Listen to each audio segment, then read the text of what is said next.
من كنت مولا فهذا علي مولا. سنو سنو غدیر کی صدا علی علی، سنو سنو غدیر کی صدا علی علی. اعوذ باللہ من الشیطان الرجیم، بسم اللہ الرحمن الرحیم. الحمد للہ رب العالمین، ثم الصلاۃ والسلام علی سیدنا و مولانا ابی القاسم محمد وعلی اہل بیتہ الطیبین الطاہرین المعصومین المنتخبین ولعنۃ الدائمۃ علی اعدائہم اجمعین من یومنا ھذا الی قیام یوم الدین. اما بعد فقد قال رسول اللہ صلی اللہ علیہ وآلہ من کنت مولاہ فہذا علی مولاہ. حدیث غدیر ان احادیث میں سے کہ جو متواتر حدیث کہلاتی ہے اور امامت مولا کائنات اور خلافت بلا فصل علی ابن ابی طالب پر روز روشن کی طرح سے دلیل ہے. علی ابن ابی طالب کی عدالت وہ وجہ تھی کہ جس کی وجہ سے مسلمان اس بات کو برداشت نہیں کر سکتے تھے کہ علی رسول کی جگہ پر بیٹھیں اور خلافت ظاہری کو سنبھالیں. بعض مسلمان علی کی اس عدالت کو قبول نہیں کر پا رہے تھے، جیسا کہ تحریر کیا گیا ہے کہ رسول خدا کے دور میں جو الہی معاشرہ رسول نے قائم کیا تھا اس کے اندر عرب اور عجم کے درمیان کوئی فرق نہیں تھا. سیاہ پوست کو گورے کے اوپر کوئی فضیلت حاصل نہیں تھی، بیت المال میں سب کا برابر حصہ تھا. لیکن رسول کے بعد ایسا ماحول بنا، ایسے حوادث پیش آئے کہ وہ معاشرہ کی جس کی بنیاد رسول رکھ کر گئے تھے عدل اور انصاف کے اوپر، وہ معاشرہ آہستہ آہستہ پستی کا شکار ہوتا چلا گیا. اور اس کی وجہ یہی تھی کہ حق حقدار تک نہیں پہنچا.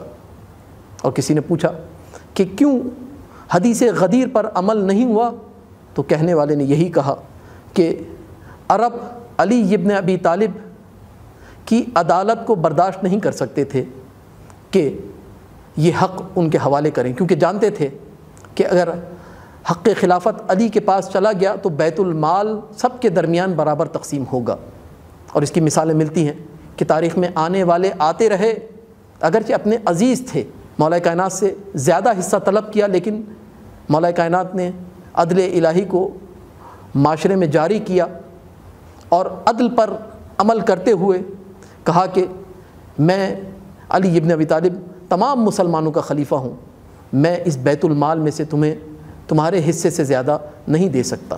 جب حدیث غدیر کو بھلایا تو ابن حدید معتزلی جیسا رائٹر لکھنے پر مجبور ہو گیا کہ ان کے بھلانے کی وجہ صرف اور صرف ان کا مالی مسئلہ تھا، کیونکہ جانتے تھے کہ علی بیت المال میں انصاف کریں گے، عدل کریں گے اور زیادہ حصہ ان کو نہیں ملے گا.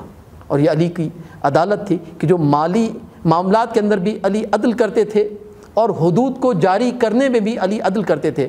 اگر کوئی امیر کسی بھی گناہ کا مرتکب ہوتا تھا اور اس پر حد جاری ہوتی تھی تو علی اس پر بھی حد جاری کرتے تھے، اور اگر کوئی غلام یا غریب شخص گناہ کرتا تھا تو اس پر بھی حد جاری کرتے تھے. لیکن اگر رسول کے بعد علی کو مسند خلافت پر بیٹھا دیا جاتا تو یہی نظام جاری رہتا. لیکن مسلمان اور عرب اس چیز کے متحمل نہیں ہو سکتے تھے کہ عرب اور عجم کے درمیان فرق نہ ہو.